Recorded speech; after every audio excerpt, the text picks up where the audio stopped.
Hello, I'm Tracy Campbell, Leader of Learning Technologies and Innovation, and I would just like to go through a presentation on eSafety for parents, which is very important for everyone to be aware of. If you have any questions or you need to contact me further, my email will be at the end. Thank you. We realise the importance for eSafety, and this presentation will give some facts and ideas for parents to help with eSafety at home. So the aims of this session is to raise awareness, to provide you with the tools to tackle eSafety at home, and also be aware of what we do in school.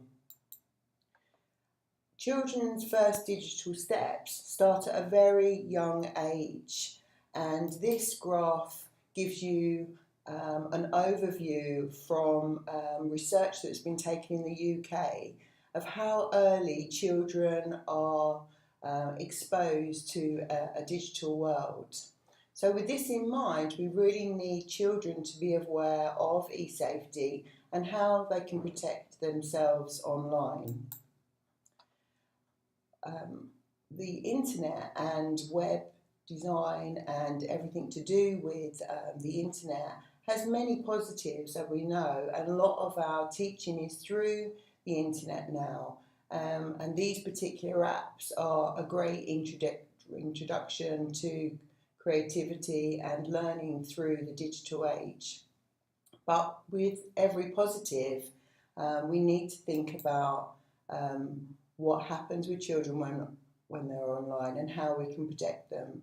So as children develop and go to school, they have different influences in their life, and this is exactly the same with the internet. We need to think about when they're on the internet, who is influencing your child, what are they doing, and where they're actually going. So who influences your child? Through the internet, they're exposed to lots of companies, some adverts. They might see what older children are doing. They might see what you're doing online. And you need to put some kind of rules in place to say that where they can visit, where they can't visit, what they should be looking at and what they shouldn't be looking at. Because as we know, the internet has quite a lot of pages or sites that are not appropriate for children of different ages. Also, what your child does online. We know that lots of children like gaming, but with that gaming you get pop-ups, you get interactives through people that children don't know. So they need to be aware that they're just not playing a game independently. They could basically be playing an activity with someone anywhere in the world.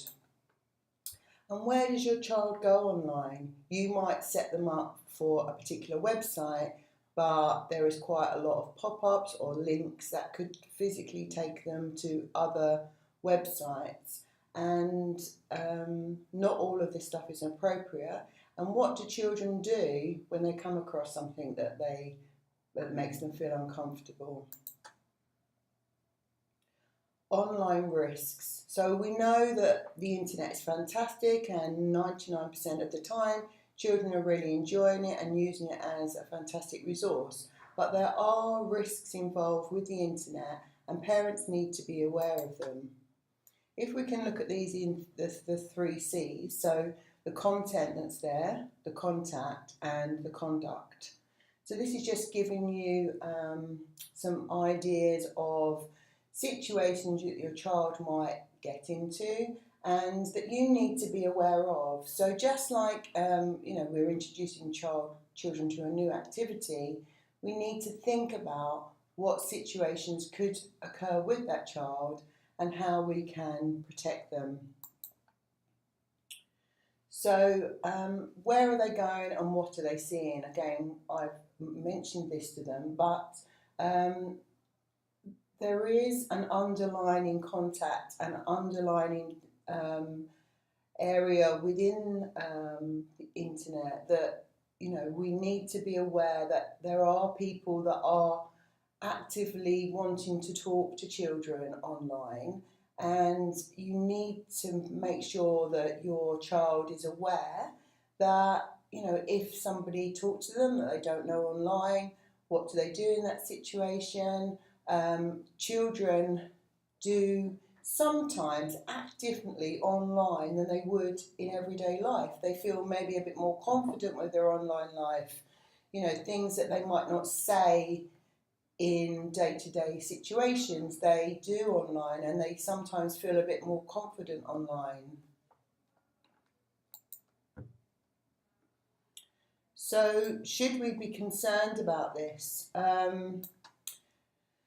Young children's online activity can have a major activity on their online lives. They need to be thinking, especially children in primary now, of their digital footprint. So everything they do online now could be searched at a later date, and especially for the Key Stage 2 children, we're thinking, when you go to secondary school, when you go to university, when you go to apply for a job, probably you'll be searched online. And does your digital footprint, does your social media represent you as a good citizen, show the best of you? And if we can encourage children at a younger age, which we're doing through Seesaw, to look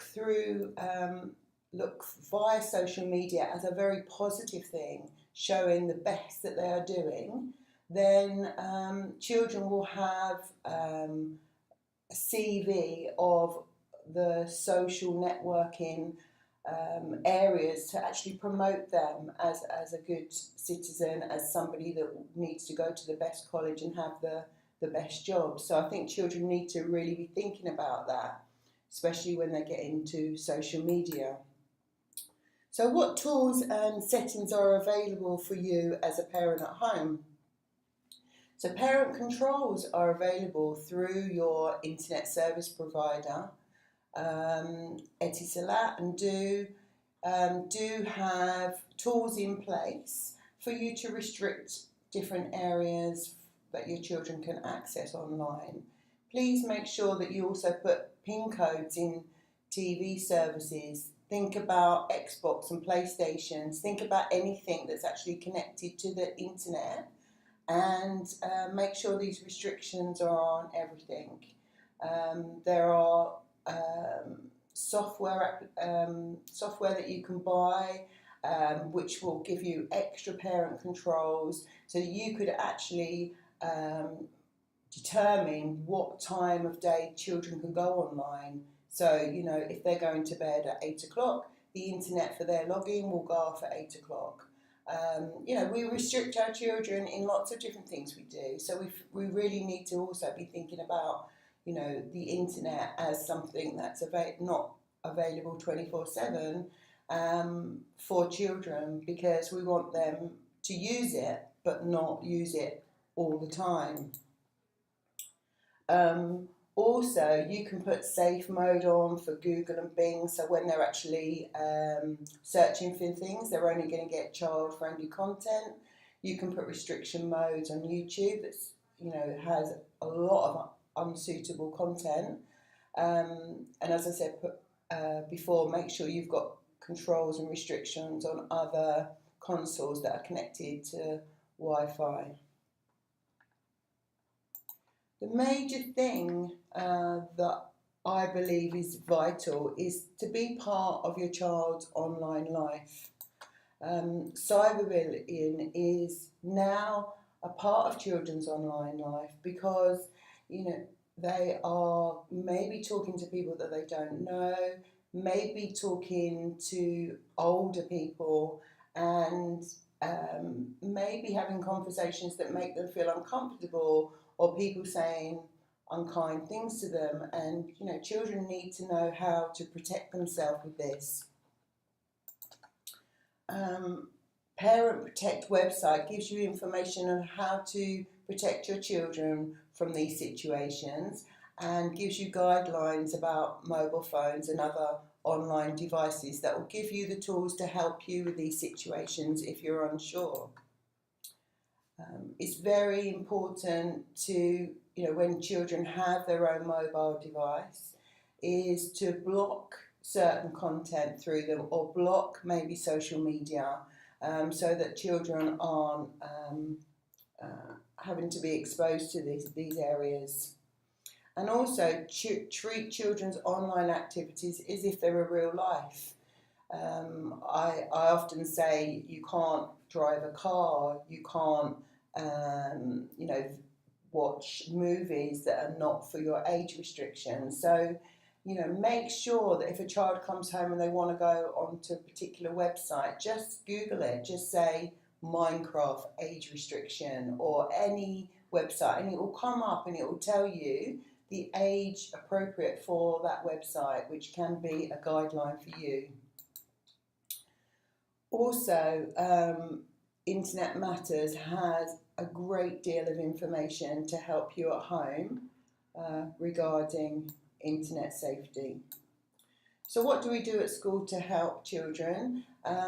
We have assemblies that, in particular, Internet Safety Day that happens in February every year, where this is a day that happens all around the world and how we can protect children. And this Internet Safer website has lots of information again for activities that children can think about what they might be exposed to online. Also, during our lessons, we really emphasise the SMART rules, and these are rules that you can think about at home, meaning stay safe, don't give personal information, don't give your name out the school, your telephone number, never arrange to meet up with somebody you've only ever spoken to online. Don't accept files because they could cause problems, they could break your computer, or you could receive unsavoury messages from people. Reliability, not everything on the internet is true, or if you're talking to somebody, they may not be who they say they are. And the most important one for me is tell somebody. So if you feel uncomfortable, if you're not sure about anything, speak to a reliable adult, older brothers and sisters. Just tell somebody, because that way that person can help them in that situation. The Think You Know website that we use in school, again, is something you can use at home with activities about how to stay safe, and different scenarios that educate children on how to be safe online. We've used this for lots of different scenarios, but in particular for children thinking about going into cybercafes, going into online situations, and what you should do in certain situations, if problems occur, and they can help them. And these are online games that have got different scenarios, so this is really beneficial for children. I hope this has been useful to you and given you some help for how to protect your children at home. These websites are full of great ideas, great resources for you to use to help your children. But if you need any further advice or would like to come to see me to discuss any issues about internet safety for your children at home, please contact me at this email address. Thank you.